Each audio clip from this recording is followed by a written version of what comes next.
Welkom bij Smalpraat, een programma voor, door en met heel gewone mensen. Vandaag gaan we naar Maastricht en hebben een gesprek met Laura Teunissen. Gaan jullie mee?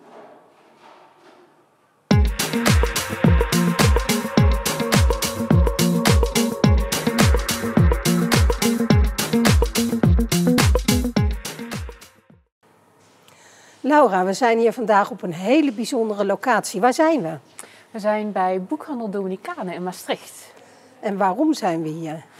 Nou, we zijn hier omdat ik inmiddels niet meer op Beslak woon, mijn geliefde dorp, maar in Maastricht. En als je aan Maastricht denkt, dan denk ik dat je aan Vrijthof denkt, het Onze Lieve Vrouwenplein. Maar toch ook wel aan een van de mooiste boekhandels binnen Limburg. En dat is voor mij in ieder geval Dominicanen. Het is inderdaad een heel bijzonder gebouw, een kerk. Er is nog een reden waarom we hier zijn. Ja, dat mag ik inderdaad nu al vertellen. Dat is afgelopen week bevestigd. Ik mag tijdens de Nationale Boekenweek in maart mag ik hier een voordracht houden. Ja. En wanneer is de Boekenweek precies? De Boekenweek begint op 16 maart en ik mag op vrijdag 22 maart om 4 uur een lezing houden. Oké, en wat ga je vertellen in die lezing? Ja, dat is natuurlijk nog een beetje een verrassing. Maar in december, of eind november moet ik zeggen, is mijn nieuwste dichtbundel Godwiese Bus uitgekomen. En daar ga ik zeker wel uit voordragen. Ja, in dialect neem ik aan. Uiteraard, want ik schrijf in het Limburgs, dus ja, zeker. Ja, ik heb in januari meer dingen van jou voorbij zien komen, onder andere op Facebook. Wat was dat voor iets? Nou, januari was een hele leuke maand, want er was onder andere de Week van de Poëzie. En die begint altijd met de Dag van de Poëzie. En dan zijn er eigenlijk heel veel initiatieven die georganiseerd worden. Eén daarvan was onder andere Weesgedichten, dat was een pilot. En Bibliotheek de Domeinen heeft daaraan meegedaan voor het eerst. En dat hield in dat lokale dichters gedichten konden insturen. En er werden er dan een aantal geselecteerd. En de bibliotheek deden die dan ter adoptie aanbieden. En het was superleuk, want een aantal van mijn gedichten werden geadopteerd. En die zijn ook echt wel op bijzondere plekken terechtgekomen. Vertel. Nou, één gedicht is bijvoorbeeld terechtgekomen bij Zorgcentrum De Echte. En dat gaat inhoudelijk over iemand bijzonder vinden en waardering uitspreken. En dat is natuurlijk een heel mooi gebaar naar de mensen die daar werken. Werken in de zorg is pittig. Er zijn ook heel veel vrijwilligers. En natuurlijk ook de mensen die daar zitten als bewoners mogen niet vergeten worden. Dus dat vond ik wel heel fijn. Een ander gedicht is terechtgekomen op het gemeentehuis van Echt. En dat heeft als thema omkijken naar andere mensen. En ja, dat heeft natuurlijk te maken met gemeenschapszin. En als dat dan op het gemeentehuis als boodschap uitgedragen mag worden, ja, dan krijgt dat qua symbolisch nog meer kracht, zeg maar, qua inhoud. Dus dat was heel tof. Ja, heel leuk. Hoe ging dat in zijn werk, dat adopteren? Hoe ging dat hele proces van Weesgedichten? Nou ja, zoals gezegd, ik als dichter kon me aanmelden met mijn gedichten. En mensen konden via de website van de bibliotheek, eigenlijk net zoals dat je een boek uitleent, konden ze een gedicht uitlenen. En dat was dus onder andere in Echt, maar de domeinen zitten door heel de regio. Dus een van mijn gedichten was bijvoorbeeld ook in Stein geadopteerd. Later kwam ik erachter dat dat de burgemeester van Urmond was. Okay. Dus dat vond ik ook heel erg tof. Ja, en waar ik bijzonder trots op was, was dat er ook een gedicht in Maastricht is geadopteerd. Hier zit niet Bibliotheek de Domeinen. We hebben Centre Ceramiek, wat ook heel mooi is. Maar er was toch een adres wat mijn gedicht geadopteerd had. Dat ging over het vieren van het leven. En dat was bij Café Forum. En in de kroeg kun je het leven natuurlijk heel goed vieren. Ja. Dus eigenlijk was het voor iedereen toegankelijk. En ook gewoon particuliere mensen. Want het lijkt nu misschien alsof alleen bedrijven het konden adopteren. Maar het was helemaal gratis. En het doel was vooral om poëzie in het straatbeeld zichtbaar te maken. Soms wordt wel eens gedacht, poëzie, dat is best wel ingewikkeld en dan moet je goed kunnen lezen. Maar ik denk vooral ook, ik met mijn gedichtjes, die allemaal heel kort zijn, ja, poëzie is gewoon voor iedereen. En deze actie die maakte dat heel goed zichtbaar. Ja, deden er veel dichters mee aan dit initiatief? Ja, absoluut. Het is ontstaan in België. Dus daar is het al een tijdje aan de gang. En dit was voor het eerst dan dat het in Nederland was. Als ik goed ben geïnformeerd, eigenlijk met name Rotterdam en Amsterdam. Maar ja, de domeinen vonden het zo tof dat ze zoiets hadden van, nou, wij gaan toch ook wel met die pilot mee. En ja, volgens mij waren er wel een stuk of 100 dichters die zich aangemeld hebben. Oké, nou dat vind ik echt heel veel. Want ja, Ja. 100. En hoeveel gedichten kon je insturen of maakte dat niet uit? Ja, dat werd eigenlijk niet precies aangegeven. Dus ik vond het zelf ook wel lastig. En toen dacht ik, nou ja, die van mij die zijn zo klein. Ik doe er gewoon een aantal. En ja, ze zijn eigenlijk allemaal gekozen. En ik denk, voor zover ik dat in kan schatten, dat het toch ook wel met het Limburgs te maken heeft. Dat ik in het dialect schrijf. En ja, dat zie je toch niet zo heel veel. Nee. Ja. Wat heb je nog meer gedaan in januari? Nou, er waren ook verschillende open podia. En Tekstverslaafd is denk ik een van de meest bekende inmiddels. Dat is vorig jaar voor het eerst tijdens de Week van de Poëzie begonnen. Op de Dag van de Poëzie. Dat wordt ook georganiseerd in samenwerking met Bibliotheek de Domeinen. En is eigenlijk onder leiding van Drik Heffels in Poppodium Volt. Ja, en open podium wil eigenlijk zeggen, iedereen die iets met taal heeft, hè, de naam Tekstverslaafd zegt het eigenlijk ook al, iedereen die passie voor taal heeft, die kan zich daar aanmelden om iets voor te dragen. Dus bijvoorbeeld poëzie, maar ook een verhaal. Er zijn verschillende rappers, spoken word, muziek. Dus het is eigenlijk heel divers. En je ziet er ook alle leeftijden voorbij komen. Ik denk dat de oudste die ik op het podium heb gezien 80 plus was. En wat ik persoonlijk het allermooiste vind is eigenlijk de sfeer die er hangt. En vooral het vieren van taal. Dus de een heeft misschien meer met poëzie, de ander vindt rap heel tof. Maar er is heel veel respect. En er wordt eigenlijk altijd geapplaudisseerd. Er zijn ook veel mensen die voor het eerst daar een podium betreden. En het is echt eigenlijk een beetje een warm bad. Ja. Hoeveel mensen bezoeken zoiets? Nou, inmiddels zitten er toch wel een stuk of 100 man die in het publiek aanwezig zijn. Wat ik sowieso heel tof vind is dat er inmiddels ook een editie in Weert is ontstaan. Daar ben ik ook naartoe geweest. Ik was in december behoorlijk ziek en toen ik in de kerstvakantie was opgeknapt dacht ik, nou in januari gaan we er tegenaan. Ik merk dat ik nu wel echt een beetje bij moet komen. Maar ook in Weert was het weer heel gezellig. Ik denk dat daar een man of 70 waren. Dat was weer een beetje een andere setting, meer huiskamersetting. En in Sittard is het toch een beetje, voelt een beetje als een kroeg aan, zeg maar.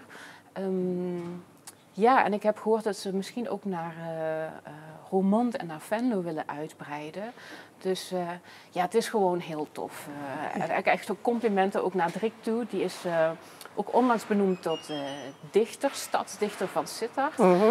En je merkt dat onder de jeugd de poëzie ook heel erg leeft. En dat vind ik zelf toch ook wel een toffe ontwikkeling om te zien. Ja. Ontmoet je daar nou ook mensen waarmee je later contact houdt? Ja.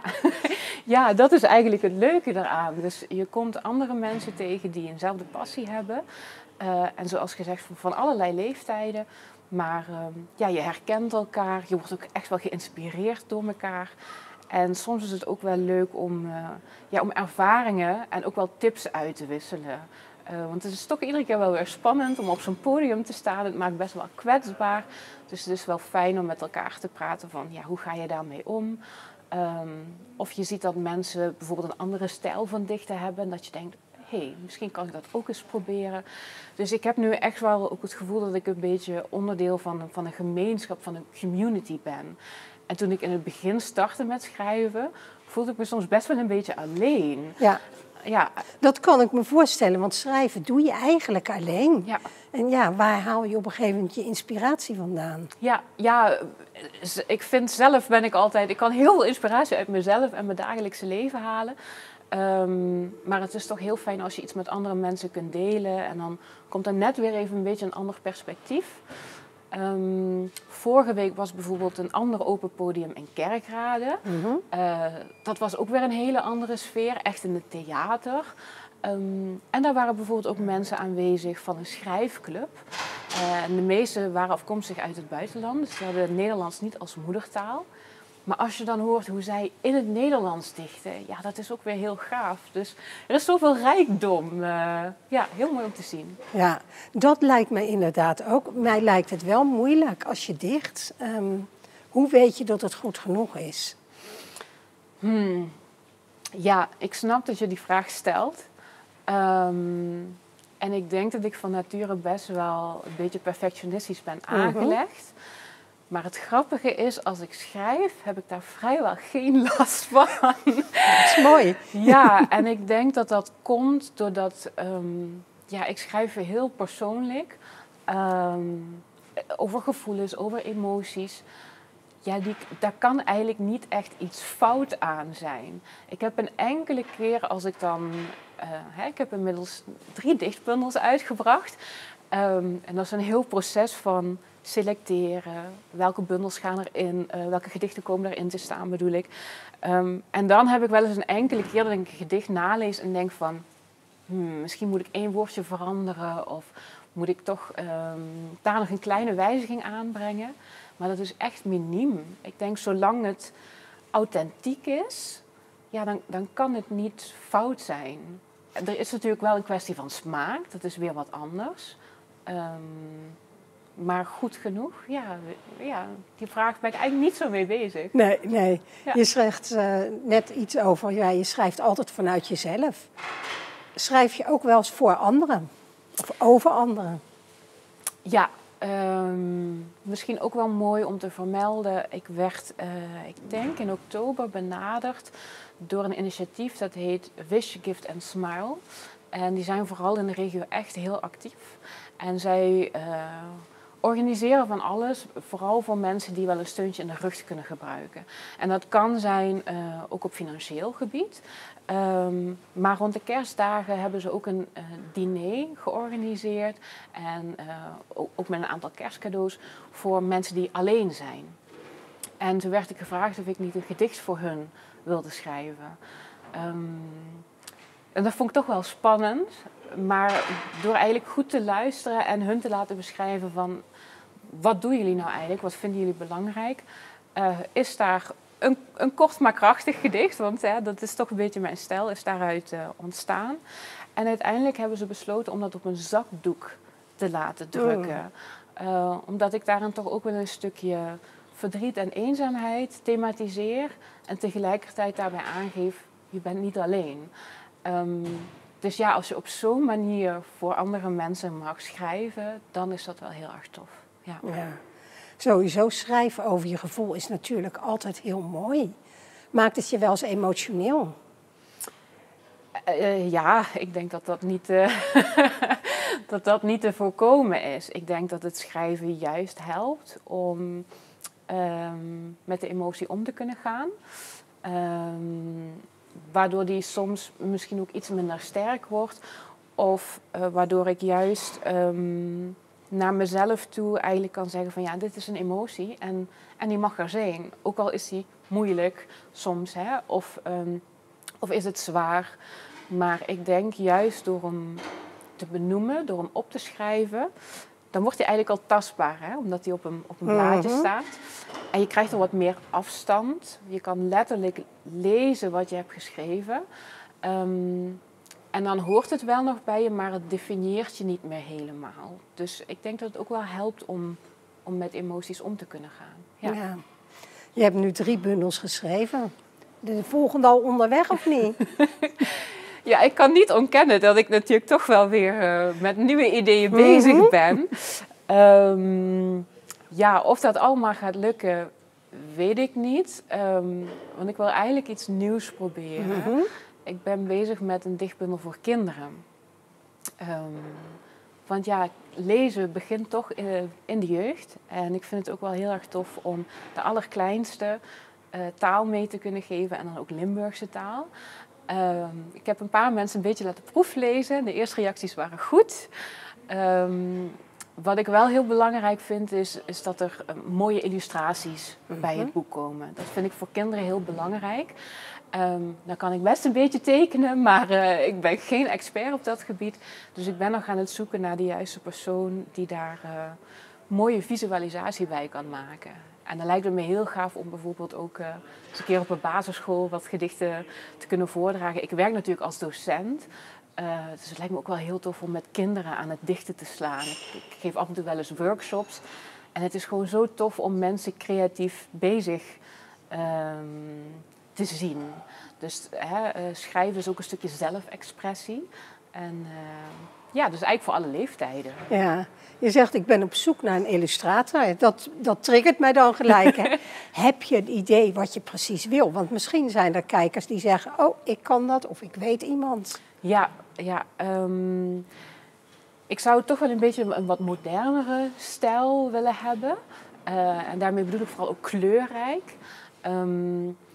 En ik blijf zeg maar de stijl van Dick Brunner met Nijntje. Dus hele eenvoudige pentekeningen. Maar die zijn in hun ontwerp zo eenvoudig en daardoor krachtig.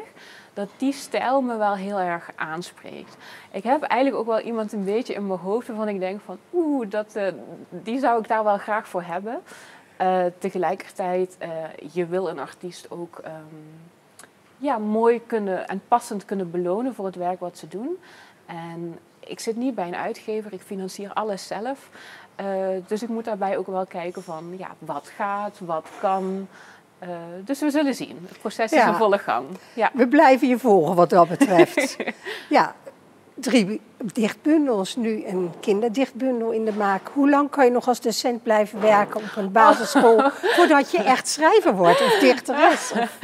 Nou, ik moet eerst zeggen, ik werk niet op een basisschool, maar ik werk binnen het hoger onderwijs. Oké, sorry. Ja, nee, dat geeft helemaal niks. Dat geeft niks. Daar geef ik Duitse les. Nou, ik moet ook gewoon blijven werken als docent. Ik kan hier geen boterham mee verdienen. Maar dat is eigenlijk ook nooit echt de intentie geweest. Het zou natuurlijk wel heel tof zijn. Maar het is toch wel vaak voor weinig mensen weggelegd om echt van hun kunst, ik denk dat ik dat inmiddels zo mag noemen, van hun kunstvorm kunnen leven. Tegelijkertijd vind ik het ook een hele fijne afwisseling. Ik werk als docent Duits, dus ik ben altijd met taal bezig. Ik werk binnen een Engelstalige opleiding, dus ik ben, dat talige dat kan ik lekker kwijt in mijn werk. En ik hou ook wel echt van het docentschap. Dus dat zou ik ook niet snel op willen geven. Ik vind het ook fijn om studenten te coachen, ook op persoonlijk gebied, een stukje pedagogiek. Maar het is een fijne combinatie. Oké. Ja. Dus als ik vraag, je moet kiezen, maak ik je dan heel moeilijk? Ja, nee, dat doe ik gewoon niet. Nou, ook dat is een antwoord, hè? Optie C. Ja. Nou ja, kijk, het kan zijn dat je toch het een net iets liever doet dan het ander, maar voor jou is het echt gelijk. Ik denk dat het appels met peren vergelijken is. Het een is niet hetzelfde als het ander. Maar ik denk dat ik wel heel blij ben dat ik kan zeggen dat het beroep wat ik uitoefen, dat echt iets is wat ik graag doe. Je hebt ook mensen die werk meer zien als iets van, nou, er moet brood op de plank komen. Daar is helemaal niks mis mee. Maar voor mij persoonlijk vind ik het wel heel fijn dat ik ook voor een groot gedeelte gewoon echt wel gewoon mezelf kan zijn in de rol van docent. Net zoals ik dat in het schrijven ook kwijt kan. Ja, je gaf net aan, je vindt het fijn om les te geven, maar ook om jongeren te coachen. Wat is daar zo bijzonder aan? Ik denk vooral het leerproces en het zien als iemand een ontwikkeling doormaakt. Ik ben met Duits bezig. Mensen denken dan vaak, oh god, die naamvallen en moeilijke taal. Maar als je met jongeren werkt, of het nou studenten of leerlingen zijn, ze zijn toch in een fase van hun leven waarin ze zich heel erg ontwikkelen. Ze lopen ook wel eens tegen dingen aan, zowel op academisch gebied als persoonlijk gebied. En ik zie het deels ook wel als docent ben je denk ik toch ook steeds nog een klein beetje, ik wil niet zeggen opvoeder, maar je kan wel invloed hebben op jongeren. En door het aanleren van, of het overleveren van kennis, maar ook wel, ik denk helpen bij reflectie.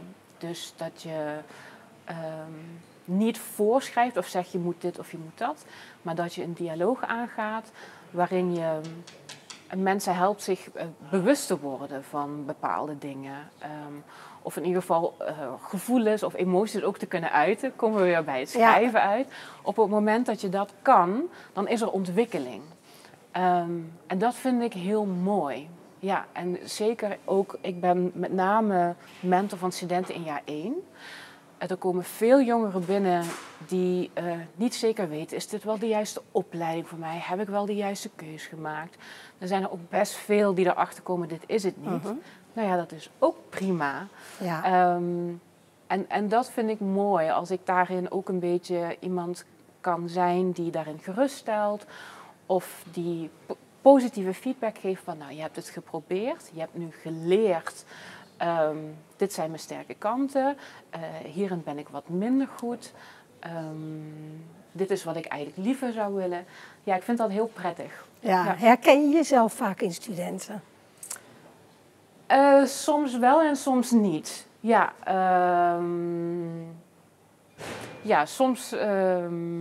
soms herken ik dingen, absoluut. Ook wel eens, zoals gezegd, ik kon best wel perfectionistisch zijn. Dus die pik ik er best wel snel uit. Maar ik ben gewoon ook wel geïnteresseerd in de psychologie van mensen. Op vandaag kunnen toch al eerder diagnoses worden gesteld. Bijvoorbeeld op het gebied van ADHD of autisme of hoogbegaafdheid. En dat is prima. En dat definieert iemand dan niet. Maar het is wel iets waar je als docent rekening mee kunt houden. En wat je dan ook weer bespreekbaar kunt maken. Dus hoe ga je dan de studie aan? Hoe kunnen wij steunen? Welke sterke kanten kan iemand inzetten? Ja, dat zijn dingen, ja, ik geniet daar heel erg van. Ja, dat is ook echt terug te zien. We gaan toch even terug naar waar we nu staan. Wanneer konden ze ook alweer komen luisteren naar jou? Dat kan op vrijdag 22 maart om 4 uur. Er zal nog een campagne komen, ook in de media. Dominicane heeft altijd hele mooie posters en banners. Dus tegen die tijd zal het nog genoeg zichtbaar worden, denk ik. Ja. Nou, dat lijkt me heel mooi. Ik hoop ook dat er heel veel mensen komen luisteren. Want ja, je hebt gewoon hele fijne gedichtjes waar mensen zich toe aangetrokken kunnen voelen. Dat het is persoonlijk. Voor nu wil ik je heel erg bedanken voor dit gesprek. En heel veel succes. Dank je wel. Wat een veelzijdige dame, die Laura. En wat doet ze veel? En wat schrijft ze leuke gedichten? Ik vond het heel interessant en ik hoop dat u ook genoten heeft. Een fijne dag nog en bedankt voor het kijken.